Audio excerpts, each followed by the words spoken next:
Hello दोस्तों, स्वागत है आपका सरस्वती इंस्टीट्यूट में। दोस्तों, जैसा कि आप स्क्रीन पर देख रहे हैं, प्रीवियस ईयर क्वेश्चन 2019 सीटेट का जो दिसंबर 2019 में एग्ज़ाम हुआ था, उसका सेट जो सीडीपी का है वो आज हम करने जा रहे हैं। दोस्तों, अगर आप चैनल पर नए हैं तो वीडियो को लाइक कर लें और चैनल को सब्सक्राइब कर लें, और अगर किसी को शेयर करना चाहते हैं तो शेयर भी कर लें। चलिए, बिना देर किए हम पढ़ते हैं हमारा पहला क्वेश्चन। भाषा के अर्जन एवं विकास के लिए सर्वाधिक संवेदनशील अवधि कौन सी है? जो भाषा के अर्जन और विकास के लिए सर्वाधिक संवेदनशील अवधि है या काल है, वो कौन सी है? अगर दोस्तों आपको किसी भी प्रश्न का उत्तर पता है तो आप कमेंट में दे सकते हैं, और अगर वीडियो आपको अच्छी लगे तो वीडियो को लाइक ज़रूर कर दें। चलिए बताइए हमारा पहला क्वेश्चन का आंसर। जो पहला क्वेश्चन है वो है, भाषा के अर्जन एवं विकास के लिए सर्वाधिक संवेदनशील अवधि कौन सी है?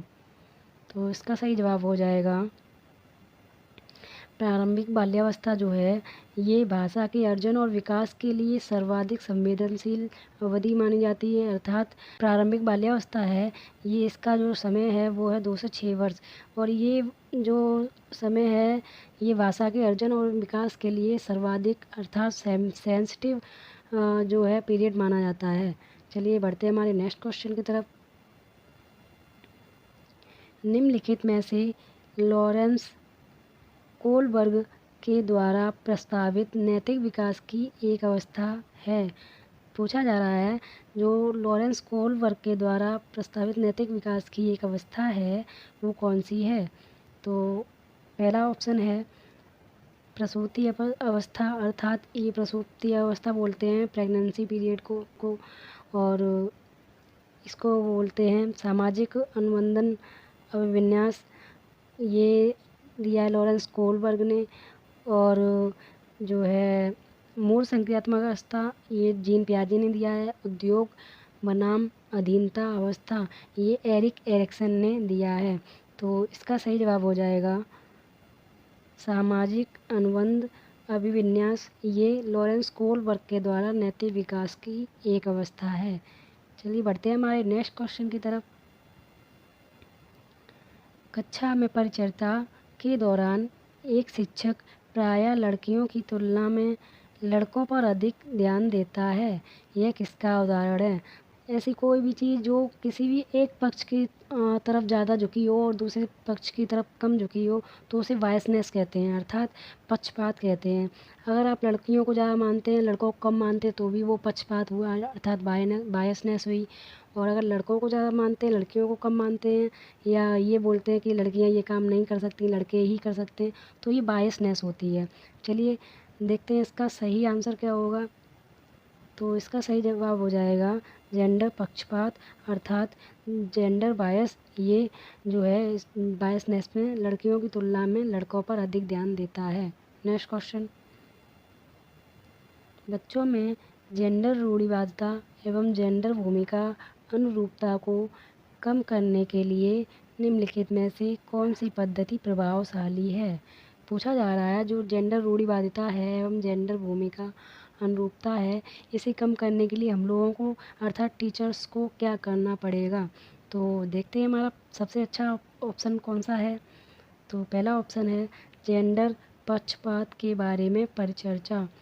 जेंडर पक्षपात के बारे में परिचर्चा करेंगे, अर्थात बच्चों को ये जागरूक करेंगे कि नहीं, जो लड़के काम कर सकते हैं वो लड़कियां भी कर सकती हैं, और लड़कियां जो काम कर सकती हैं वो लड़के भी कर सकते हैं। ऐसा नहीं है कि लड़कियां सिर्फ घर का खाना ही बनाएंगी या लड़के बाहर का काम करेंगे। आज के जो मॉडर्न युग है, इसमें जो है लड़कियां भी बाहर काम करती हैं और लड़के भी बाहर काम करते हैं। लड़के भी घर में काम करवाते हैं और लड़कियां भी घर में काम करती हैं। अर्थात ये जो है रूढ़िवादिता को समाप्त कर देता है। तो इसका सही जवाब हो जाएगा जेंडर पक्षपात के बारे में परिचर्चा करके। Next question.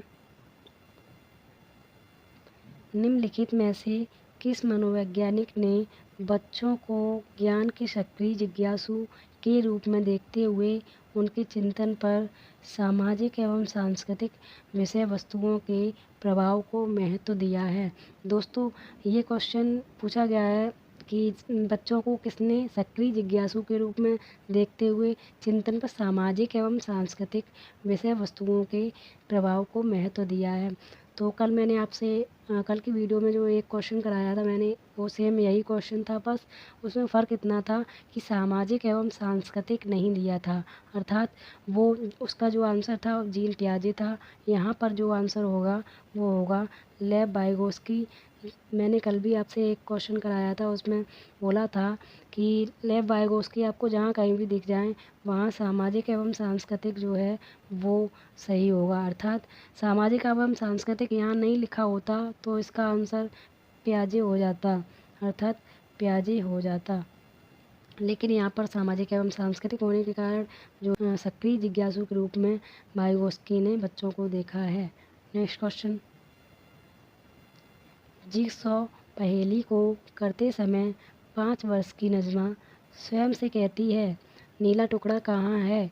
नहीं, यह वाला नहीं, गाढ़े रंग वाला, जिससे यह जूता पूरा बन जाएगा।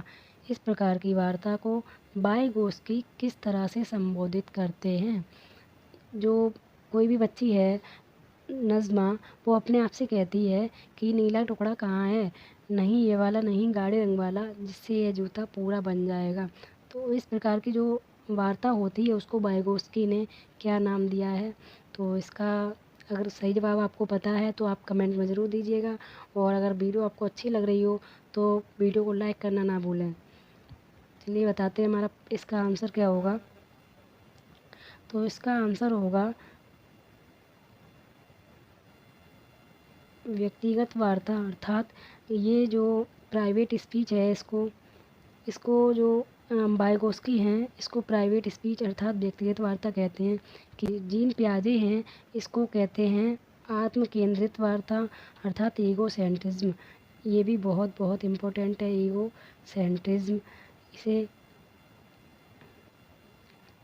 इसे जीन पियाजे ईगो सेंट्रिज्म अथवा ईगो सेंट्रिज्म अर्थात आत्म केंद्रित वार्ता कहते हैं। और वाइगोस्की जो है इसी को व्यक्तिगत वार्ता या प्राइवेट स्पीच कहते हैं। ये क्वेश्चन बहुत ही इम्पोर्टेंट है, ये क्वेश्चन बहुत ही इम्पोर्टेंट है, आप इस पे डबल स्टार लगा लीजिए। एक एक क्वेश्चन प्रीवियस ईयर अर्थात प्रीवियस ये जो सेट करा रही हूँ मैं, ये दिसंबर 2019 का पेपर है। इस पेपर से बहुत ही प्रश्न फंसने वाले हैं दोस्तों। चलिए बढ़ते हैं हमारे नेक्स्ट क्वेश्चन की तरफ। बच्चों को संकेत देना तथा आवश्यकता पड़ने पर सहयोग प्रदान करना निम्नलिखित में से किसका उदाहरण है? तो ये जो होता है, जैसे कभी कभार ऐसा होता है कि बच्चे कोई भी काम करते समय अटक रहे होते हैं, अर्थात किसी भी प्रॉब्लम में जूझ रहे होते हैं, तो उस बच्चे को आप ज़रा सी हिंट दे देते हैं तो बच्चा पूरा काम कर लेता है, अर्थात हिंट ही उसकी जो है पाड़ या ढांचा कहलाता है। तो इसका सही जवाब हो जाएगा पाड़ या ढांचा। ये क्वेश्चन दोस्तों कई बार पूछा जा चुका है, इस पर आप मोस्ट इम्पोर्टेंट लगा लीजिए। ये क्वेश्चन रिपीट होता ही रहता है। 2019 में जो है ऑफलाइन पेपर हुआ था, उसके बाद अब ऑफलाइन पेपर 2023 में ही होगा, तो इसके लिहाज से ये पेपर आपके लिए बहुत इम्पोर्टेंट हो जाता है। तो देखिए आप वीडियो को बिना स्किप किए देखिएगा दोस्तों। चलिए बढ़ते हैं हमारे नेक्स्ट क्वेश्चन की तरफ। निम्नलिखित व्यवहारों में से कौन सा जीन पियाजे के द्वारा प्रस्तावित मूर्त संक्रियात्मक अवस्था को विशेषित करता है? अर्थात जीन पियाजे की जो मूर्त संक्रियात्मक अवस्था है उसको कौन विशेषित करता है? तो इसका सही जवाब अगर आपको पता है तो आप ज़रूर बताइएगा। देखते हैं हमारा इसका आंसर क्या होगा। इसका सही जवाब होगा संरक्षण एवं कक्षा समावेशन। जो संरक्षण है वो क्या होता है, जैसे मेरे यहाँ पे दोनों भांजियाँ आई हुई थी, उन भांजियों को मेरे भाई ने जो है रुपए दिए। बड़ी वाली को 20-20 के 2 नोट और 10 का 1 नोट अर्थात 50 रुपये दे दिए। छोटी वाली को 50 रुपये का 1 नोट दे दिया। तो छोटी वाली भांजी बोलती है, मामा आपने दीदी को ज़्यादा रुपए दिए और मुझे कम रुपए क्यों? तो मामा ने उन्हें प्यार से समझाया, बेटा ये जो 3 नोट हैं ये आपके 1 नोट के बराबर हैं। अर्थात उस बच्ची में संरक्षण की कमी थी। वो बच्ची ये तो देख रही थी कि 3 नोट हैं, लेकिन ये नहीं देख रही थी कि उसकी क्वांटिटी और उसकी क्वांटिटी सेम है। सॉरी, उसकी क्वांटिटी देख रही थी और क्वालिटी नहीं देख रही थी। चलिए, और कक्षा समावेशन क्या होता है? कक्षा समावेशन ऐसा होता है जैसे कभी कोई क्वेश्चन कराया जाता है तो जो एंगल हैं वो एक साइड बनाए जाएंगे और जो वृत्त हैं वो एक साइड बनाए जाएंगे, इसलिए ये कक्षा समावेशन कहलाता है। नेक्स्ट क्वेश्चन, बच्चों के संज्ञानात्मक विकास के संदर्भ में निम्नलिखित में से कौन सी जीन पियाजे की संरचना है? बच्चों के संज्ञानात्मक विकास के संदर्भ में निम्नलिखित में से कौन सी जीन पियाजे की संरचना है? तो ये प्रश्न आपके लिए बहुत ही इम्पोर्टेंट है दोस्तों। देखते हैं क्या होगा इसका आंसर। इसका सही जवाब हो जाएगा स्कीमा है, ये जीन पियाजे ने दिया है। स्कीमा क्या होता है? तो जो अर्थ निर्माण से जो भी प्रक्रिया की जाती है, अर्थात हमारे माइंड में एक स्कीमा बन जाता है कि नहीं, ये काम ऐसे ही होगा, तो एक संरचना बन जाती है, उसको स्कीमा कहते हैं। नेक्स्ट क्वेश्चन, आकलन का प्राथमिक उद्देश्य क्या होना चाहिए? जो आकलन है उसका प्राथमिक उद्देश्य क्या होना चाहिए? चलिए पढ़ते हैं हमारे ऑप्शन। पहला ऑप्शन है विद्यार्थियों के लिए श्रेणी निश्चित करना। अगर आप विद्यार्थियों को श्रेणी निश्चित करना मत अर्थात आप विद्यार्थियों को बोलेंगे ये ए श्रेणी से, ये बी श्रेणी से, तो विद्यार्थियों में जो है वो कुंठित भावना आ जाएगी, ये तो आपके लिए सही हो ही नहीं सकता। सेकंड ऑप्शन है संबंधित अवधारणाओं के बारे में बच्चों की स्पष्टता तथा भ्रांतियों को समझना। ये ऑप्शन अच्छा लग रहा है। फिर भी हमारा तीसरा ऑप्शन पढ़ते हैं, विद्यार्थियों के प्राप्तांकों के आधार पर उनको नामांकित करना। ये तो सबसे ही घटिया ऑप्शन हो जाएगा, अर्थात सबसे बेकार ऑप्शन यही हो जाएगा, क्योंकि बच्चों को ना आप कभी श्रेणी में बांटेंगे, ना ही उनको प्राप्तांकों के आधार पर बांटेंगे, और ना ही उनको उत्तीर्ण या अनुत्तीर्ण के आधार पर बांटेंगे। आप बच्चों में किसी भी प्रकार से भेदभाव कर ही नहीं सकते हैं, तो इसका सही जवाब हो जाएगा सेकंड ऑप्शन, संबंधित अवधारणाओं के बारे में बच्चों की स्पष्टता तथा भ्रांतियों को समझना। आप बच्चों को किसी भी जो अवधारणा है बच्चे की, गलत अवधारणा बनी हुई है, तो आप समझेंगे कि बच्चे इस चीज़ को गलत तरीके से क्यों समझ रहे हैं। पहले आप बच्चे को समझेंगे, फिर उन भ्रांतियों को दूर करेंगे। नेक्स्ट क्वेश्चन, निम्नलिखित कथनों में से बुद्धि के बारे में कौन सा कथन सही है? बुद्धि के बारे में कौन सा कथन सही है? पहला ऑप्शन देखते हैं, बुद्धि एक निश्चित योग्यता है जो जन्म के साथ ही निर्धारित होती है। बुद्धि एक निश्चित योग्यता है? नहीं, बुद्धि जन्म के समय निर्धारित नहीं होती है। नेक्स्ट ऑप्शन पढ़ते हैं, बुद्धि को मानकीकृत परीक्षणों के प्रयोग से सटीक रूप से मापा एवं निर्धारित किया जा सकता है? नहीं, इसका ये भी ऑप्शन जो है इसको मापा नहीं जा सकता। बुद्धि को एक हद तक आप आईक्यू लेवल तो चेक कर सकते हैं, लेकिन आप बुद्धि को नहीं माप सकते, बिल्कुल सटीक रूप से आप माप ही नहीं सकते हैं। नेक्स्ट ऑप्शन है, बुद्धि एक एकात्मक कारक तथा एकांकी विशेषक है। बुद्धि एकात्मक कारक नहीं है, बुद्धि एक बहुयामी कारक है, अर्थात जटिल योग्यताओं का एक समूह है। बुद्धि जो है बहुयामी, अर्थात देखें, इसका सही ऑप्शन हो जाएगा, पहले देख लीजिए, इसका सही ऑप्शन हो जाएगा बुद्धि बहुआयामी है तथा जटिल योग्यताओं का एक समूह है।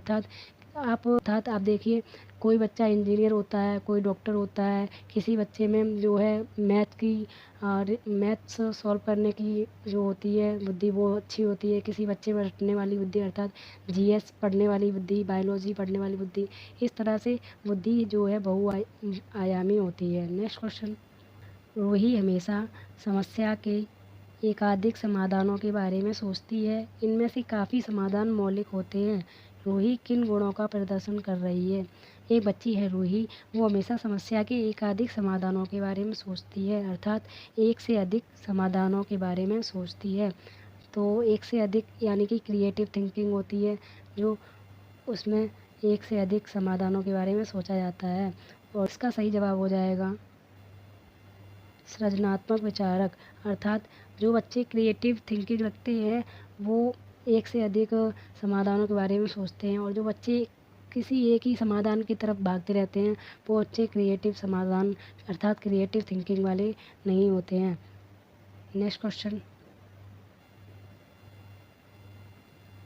शिक्षण अधिगम प्रक्रिया में वंचित समूह से संबंधित विद्यार्थियों के द्वारा सहभागिता कम होने की स्थिति में एक शिक्षक को क्या करना चाहिए। जो बच्चे हैं वंचित समूह से संबंधित, वो बच्चे विद्यार्थियों के द्वारा सहभागिता कम होने की स्थिति में एक शिक्षक को क्या करना चाहिए। अर्थात शिक्षण अधिगम की कोई प्रक्रिया हो रही है, उसमें जो वंचित समूह से बच्चे आते हैं वो किसी भी प्रोग्राम में या पार्टिसिपेट नहीं करते हैं, तो आप एक शिक्षक होने के नाते क्या करेंगे।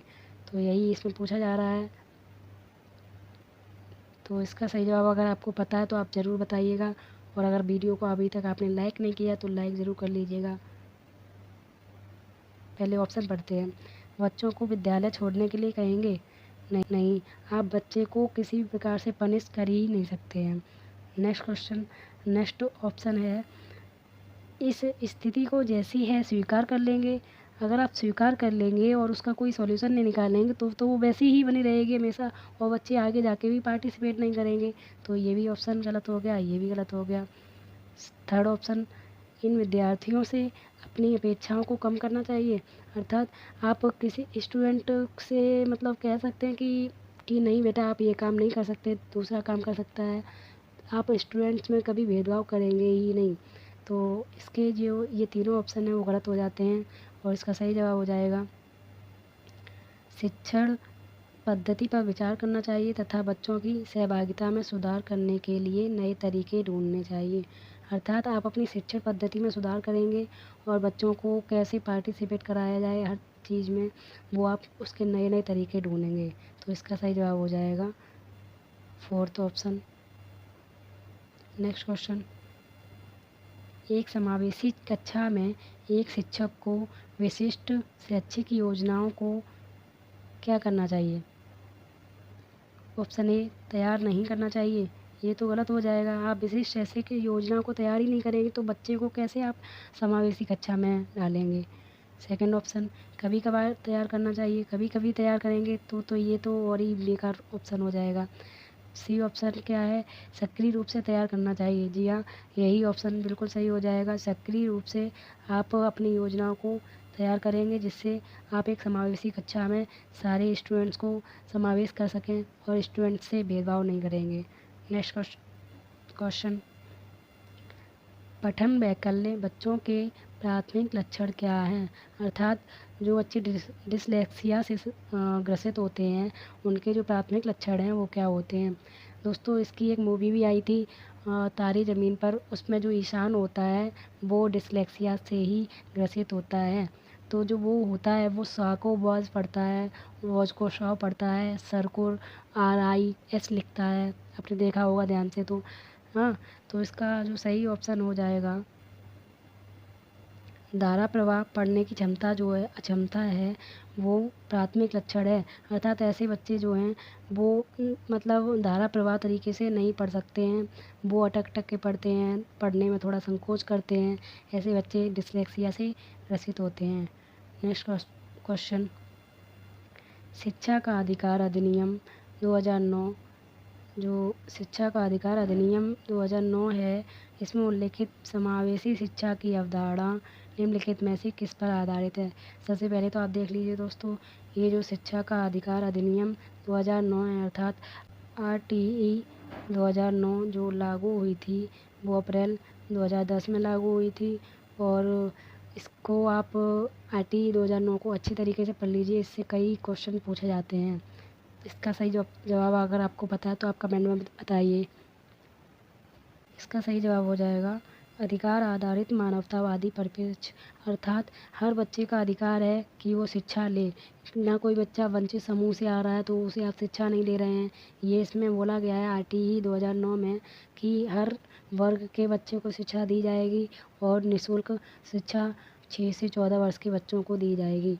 नेक्स्ट क्वेश्चन, संरचनावादी ढांचे में अधिगम प्राथमिक रूप से कैसा होता है। तो इसका सही जवाब अगर आपको पता है तो आप ज़रूर बताइएगा, और अगर आपने वीडियो को लाइक नहीं किया है तो लाइक ज़रूर कर लें।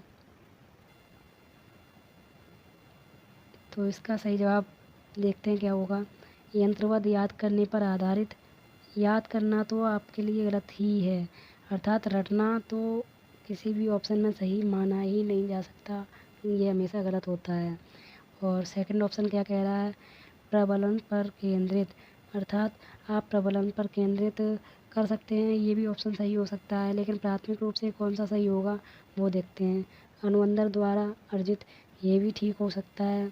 और फोर्थ ऑप्शन है अवबोधन की प्रक्रिया पर केंद्रित, अर्थात इसका जो सही आंसर हो जाएगा वो होगा अवबोधन की प्रक्रिया पर केंद्रित, अर्थात जो है वो होती है मीनिंगफुल लर्निंग।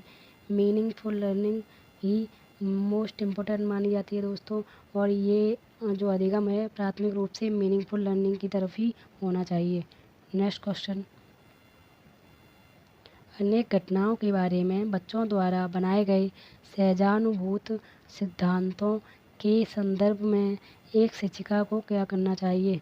तो जो बच्चे हैं उनके द्वारा बनाए गए सहजानुभूत सिद्धांत के संदर्भ में एक शिक्षिका को क्या करना चाहिए। तो देखते हैं हमारा इसका आंसर क्या होगा। सहजानुभूत अनुभव क्या होते हैं पहले ये देखेंगे। तो सहजानुभूत अनुभव जैसे बच्चे कभी बोलते हैं कि मम्मा सूरज चलता है, पृथ्वी घूमती है। तो ये जो सहजानुभूत सिद्धांत होते हैं बच्चे के मन में, इनके बारे में आप क्या करना चाहेंगे। अगर आप शिक्षक होंगे या शिक्षिका होंगे तो आप क्या करना चाहेंगे। तो देखते हैं इसका सही जवाब क्या हो जाएगा। बच्चों को पहले ऑप्शन पढ़ते हैं, बच्चों के इन सिद्धांतों को अनदेखा कर देना चाहिए। अगर अनदेखा कर देंगे तो बच्चे बड़े होते होते ये दिमाग में सवाल बिठाए ही रहेंगे और उनको जवाब मिलेगा नहीं। तो बच्चों के अंदर जो हो वो होती है जिज्ञासु वाली भावना, वो उनकी हमेशा दबी रहेगी। सेकंड ऑप्शन देखते हैं, बच्चों को दंडित किया जाना चाहिए। नहीं, आप बच्चों को किसी भी प्रकार से दंडित नहीं कर सकते, किसी भी प्रकार से पनिश नहीं कर सकते। बार बार याद करने के द्वारा एक ही सही सिद्धांत पे बल देना चाहिए। याद करना तो गलत हो ही होगा, ये भी गलत हो जाएगा, दंडित नहीं कर सकते। और अनदेखा तो आप किसी भी बच्चे को कर ही नहीं सकते हैं। अर्थात इस क्वेश्चन का जो आंसर हो जाएगा वो हो जाएगा प्रतिकूल प्रमाण एवं उदाहरणों को प्रस्तुत करके बच्चों के इन सिद्धांतों को चुनौती देनी चाहिए। क्योंकि आप किसी भी बच्चे को अगर बताएंगे नहीं कि चंदा मामा घूमता नहीं है, पृथ्वी घूमती नहीं है और सूरज जो है वो चलता नहीं है, तो बच्चे के मन में जो है वो जिज्ञासु वाली भावना है, वो बच्चा निकाल ही नहीं पाएगा कभी अपनी, वो अपने अंदर ही जाने क्या क्या समेटे रहेगा। इसलिए आप बच्चों को पहले प्रमाण देंगे और कोई उदाहरण देंगे जिससे बच्चा इन सिद्धांतों को चुनौती दे पाए, आप उन सिद्धांतों को चुनौती दे पाएँ। नेक्स्ट क्वेश्चन, छात्र केंद्रित शिक्षा शास्त्र की क्या विशेषता है। जो स्टूडेंट सेंटर्ड शिक्षा शास्त्र है उसकी क्या विशेषता है। तो इसका सही जवाब हो जाएगा ऑप्शन है केवल पाठ्य पुस्तकों पर निर्भर होना चाहिए। इसमें केवल लगाया तो केवल तो कुछ होता ही नहीं है, ये गलत हो जाएगा। बच्चों के अनुभवों को प्रमुखता देना, यही ऑप्शन बिल्कुल सही है। और थर्ड ऑप्शन है यंत्रवत याद करना फिर से आ गया, ये तो गलत हो ही जाएगा। योग्यता के आधार पर विद्यार्थियों को नामांकित और वर्गीकरण करना, ये ऑप्शन भी सरासर गलत हो जाएगा, क्योंकि आप विद्यार्थी को नामांकित या वर्गीकरण कर ही नहीं सकते हैं। तो इसका जो सही जवाब हो जाएगा, इसका सही आंसर है बच्चों के अनुभवों को प्रमुखता देना। अर्थात बच्चों ने आज तक जो भी देखा है, जो भी सीखा है, आप उनको पहले प्राथमिक रूप से देखेंगे, उसके बाद आप किसी भी चीज़ को देखेंगे, तभी जो स्टूडेंट सेंटर्ड एजुकेशन है तभी हो पाएगा। नेक्स्ट क्वेश्चन, संवेग एवं संज्ञान एक दूसरे से कैसे हैं। तो इसका सही जवाब अगर आपको पता है तो आप वीडियो को लाइक कर दें और कमेंट में ज़रूर जो भी आपको पता है ऑप्शंस या जो भी आपको आंसर्स पता हैं उसके आंसर ज़रूर दें। इसका सही जवाब हो जाएगा पूर्णतया अलग नहीं, ये अलग तो हैं ही नहीं, स्वतंत्र हैं। ये स्वतंत्र हैं ओनली किसके केस में, वो सिर्फ सुजोंग के केस में ही अलग अलग अर्थात स्वतंत्र हैं। लेकिन जो इसका आंसर हो जाएगा वो हो जाएगा सन्निहित, अर्थात इंटर रिलेटेड हैं। संवेग और संज्ञान जो हैं वो एक दूसरे के इंटर रिलेटेड या अर्थात सन्निहित है। और स्वतंत्र किसके रूप में है, तो स्वतंत्र किसके केस में है, तो ये है ज़ुजोंग के केस में। ज़ुजोंग के केस में स्वतंत्र हैं। इसका नेक्स्ट क्वेश्चन हो जाएगा।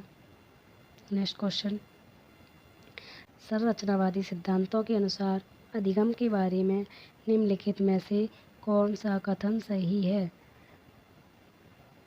तो संरचनावादी जो सिद्धांतों के अनुसार अधिगम के बारे में निम्नलिखित में से कौन सा कथन सही है, तो इसका सही जवाब हो जाएगा, इसका जो सही जवाब हो जाएगा वो हो जाएगा अधिगम सक्रिय विनियोजन के द्वारा ज्ञान की संरचना की प्रक्रिया है। जो अधिगम है वो सक्रिय रूप से किया जाता है और एक ज्ञान की संरचना के द्वारा ये पूरा किया जाता है। नेक्स्ट क्वेश्चन, विद्यार्थियों को स्पष्ट उदाहरण और गैर उदाहरण देने के क्या परिणाम हैं। तो स्पष्ट उदाहरण तो आप जानते ही हैं, डायरेक्ट जो एग्जाम्पल दिए जाते हैं, और इनडायरेक्ट एग्जाम्पल अर्थात गैर उदाहरण जो हैं वो होते हैं, क्या होते हैं, जैसे आप किसी भी बच्चे को कोई एग्जाम्पल दे रहे हैं, एग्जाम्पल आप दे रहे हैं चिड़िया आकाश में उड़ती है, अर्थात बच्चे तो यही सोच लेंगे कि सारी चिड़ियाँ आकाश में उड़ती हैं, अर्थात जो भी आकाश में उड़ता है वो चिड़िया ही हैं। तो आप बच्चे को बताएंगे नहीं, पतंग भी आकाश में उड़ती है तो ज़रूरी नहीं वो चिड़िया ही है, एरोप्लेन भी आकाश में उड़ता है तो वो भी चिड़िया नहीं है। तो ऐसे आप उदाहरण और गैर उदाहरण देके क्या करेंगे, देने के क्या परिणाम होते हैं, तो आप देखेंगे। तो इसका सही जवाब क्या होगा, इसका सही जवाब हो जाएगा ए ऑप्शन, अवधारणात्मक परिवर्तनों को प्रोत्साहित करने के लिए यह एक प्रभावशाली तरीका है। अर्थात जो अवधारणा परिवर्तनों को प्रोत्साहित करने के लिए एक प्रभावशाली तरीका अपनाएंगे। नेक्स्ट क्वेश्चन है, बच्चों को अधिगम गतिविधियों में भागीदारी करने के लिए लगातार पुरस्कार, दंड देना एवं दंड देने का प्रयोग करने से क्या प्रभाव पड़ता है। आप किसी भी प्रकार से बच्चों को भागीदार बनाना चाहते हैं, पार्टिसिपेट करना चाहते हैं, तो आप बच्चों को पुरस्कार और दंड देंगे। पुरस्कार और दंड देंगे तो इससे क्या प्रभाव पड़ेगा, इससे जो है, अगर आप पुरस्कार देते हैं किसी भी स्टूडेंट से, आप कहते हैं बेटा ये आप इस क्लास में टॉपर बनो तो मैं आपको ये अवार्ड दूंगा या गिफ्ट दूंगा, और अगर आप जो है क्लास में फेल होकर आते हैं तो मैं आपको दंड दूंगा अर्थात पनिश करूंगा। तो इस तरह से बच्चा जो है अगर पुरस्कार की वजह से पढ़ेगा बच्चा तो बाहरी जो प्रेरणा है उससे पढ़ेगा, और अगर वो सोचेगा दंड की वजह से तो भी वो बाहरी प्रेरणा की वजह से पढ़ेगा। लेकिन अगर बच्चा आंतरिक रूप से प्रेरित है तो बच्चा जो है वो अपने आप से पढ़ेगा, वो ये नहीं सोचेगा कि मुझे पुरस्कार ही मिलेगा, वो बस अपनी खुशी के लिए पढ़ेगा। तो इसका जो सही जवाब हो जाएगा, इसका सही जवाब हो जाएगा अधिगम में बच्चों की स्वाभाविक अभिरुचि एवं जिज्ञासा कम होती है। अगर आप किसी बच्चे को पुरस्कार एवं दंड का प्रयोग करते हैं तो जो अधिगम में बच्चों की स्वाभाविक अभिरुचि एवं जिज्ञासा होती है वो कम हो जाती है। जैसा कि मैंने अभी आपको बताया कि बच्चा जो है अपने आप से अगर प्रेरित नहीं है किसी भी चीज़ को सीखने के लिए या करने के लिए, तो बच्चे को जो बाहरी रूप से तो आप तैयार कर लेंगे लेकिन वो आंतरिक रूप से कभी जिज्ञासा या अभिरुचि उत्पन्न कर ही नहीं पाएगा। नेक्स्ट क्वेश्चन, निम्नलिखित में से कौन सी प्रथाएं सार्थक अधिगम को बढ़ावा देती हैं। कौन सी प्रथाएं हैं जो सार्थक अधिगम को बढ़ावा देती हैं। ऑप्शन, शारीरिक दंड, ये तो गलत हो ही जाएगा। सहयोगात्मक अधिगम पर्यावरण, ये ठीक है। सतत एवं समग्र मूल्यांकन, ये भी ठीक है। और निरंतर तुलनात्मक, अर्थात ये गलत हो जाएगा। तुलना आप किसी बच्चे की नहीं करेंगे, आप किसी बच्चे को पनिश नहीं करेंगे, किसी बच्चे में आप भेदभाव नहीं करेंगे और किसी बच्चे को वर्गीकृत नहीं करेंगे। तो इसका जो सही आंसर हो जाएगा, इसका सही जवाब हो जाएगा सेकंड और थर्ड जो हैं वो सही है। नेक्स्ट क्वेश्चन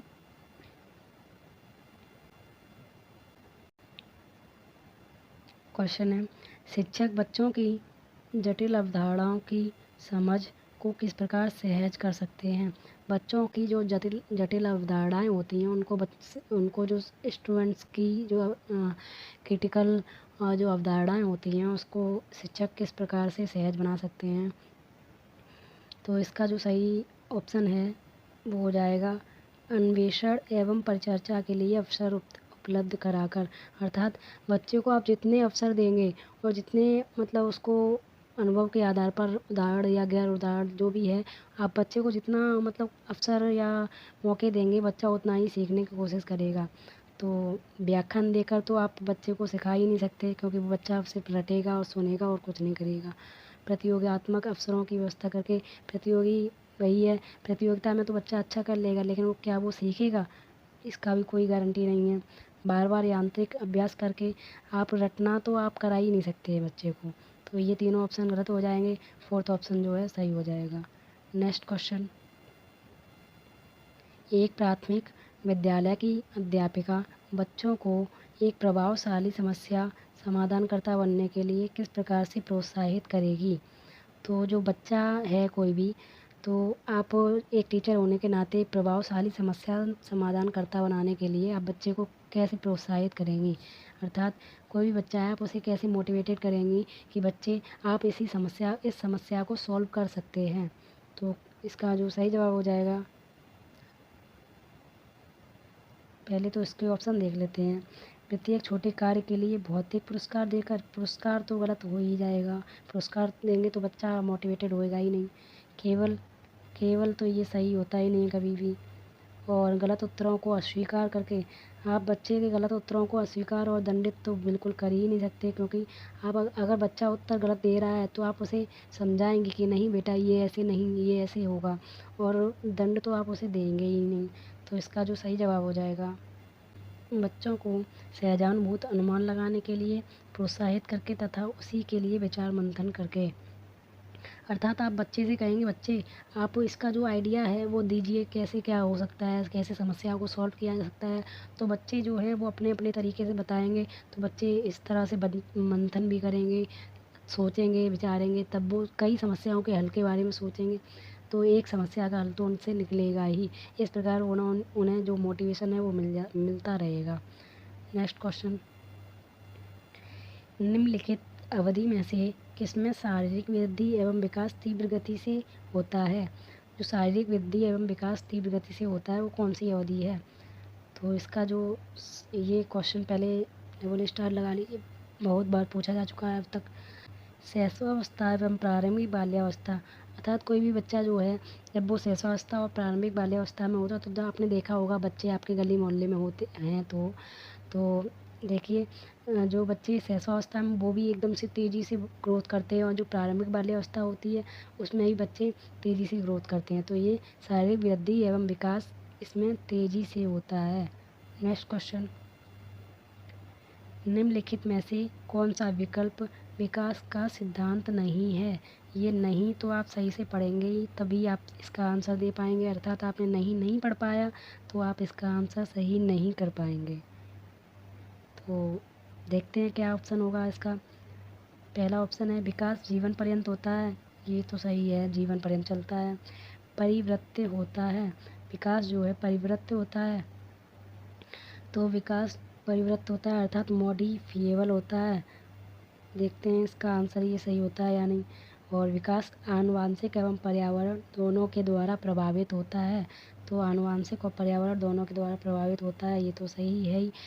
इसका सही जवाब हो जाएगा विकास सार्वभौमिक है तथा सांस्कृतिक संदर्भ इसे प्रभावित करते हैं, तो इसमें लिखा है नहीं करते हैं, तो ये तो सही नहीं होगा। Next question. व्यक्तिक विभिन्नताओं का प्राथमिक कारक क्या है।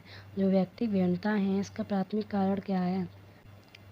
डेवलपमेंट जो है वो आनुवांशिक एवं पर्यावरण के बीच जटिल पारस्परिक क्रिया है, अर्थात जो डेवलपमेंट का जो फॉर्मूला होता है वो होता है development is equal to heredity into environment, अर्थात हेरिडिटी और एनवायरनमेंट की जटिल पारस्परिक क्रिया के द्वारा विकास होता है। Next question. निम्नलिखित में से कौन सा द्वितीयक समाजीकरण एजेंसी का उदाहरण है। तो सेकेंडरी जो है सोशलाइजेशन वो किससे होता है? पहला ऑप्शन है परिवार एवं पास पड़ोस। परिवार जो है प्राथमिक कारक है, परिवार इसमें भी आ गया तो भी ये भी प्राथमिक कारक है। मीडिया एवं विद्यालय एवं मीडिया, यही ऑप्शन सही हो जाएगा। मीडिया एवं पास पड़ोस तो होगा ही नहीं, और उसका सही जवाब हो जाएगा विद्यालय एवं मीडिया जो हैं वो सेकेंडरी सोशलाइजेशन के एग्जाम्पल हैं। तो दोस्तों उम्मीद करती हूँ आपको ये वीडियो पसंद आई होगी। अगर आपको ये वीडियो पसंद आई है तो वीडियो को लाइक कर दें, शेयर कर दें, और जो है चैनल को सब्सक्राइब कर लें, क्योंकि हर रोज़ आपको नए नए क्वेश्चन देखने को मिलते रहेंगे। दोस्तों चैनल को सब्सक्राइब कर लीजिएगा। अगर आपने चैनल को सब्सक्राइब नहीं किया है तो चैनल को सब्सक्राइब कर लीजिएगा, क्योंकि मैं आपको नए नए क्वेश्चन देती रहूँगी, जिससे आपको एग्ज़ाम में बहुत ही लाभ मिलेगा। चलिए मिलते हैं एक नई वीडियो के साथ, तब तक के लिए जय हिंद।